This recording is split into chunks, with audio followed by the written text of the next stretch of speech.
Assalamualaikum, naghahalo din naman ako ng lotion na ginagamit ko. Pero etong dalawa ang pinaghahalo ko.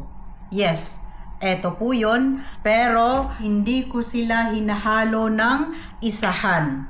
Hinahalo ko lang sila kapag gagamitin ko na. Nang sa ganon ay hindi makontamina ang dalawang lotion na ito. Ibig sabihin, hindi sila mapuntahan or mahaluan ng bacteria or germs.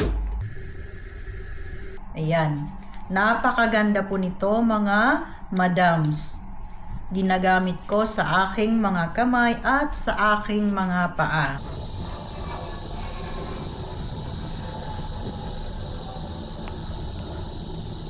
Ang isa sa kagandahan ng dalawang ito ay safe ito sa mga buntis at nagpapadede.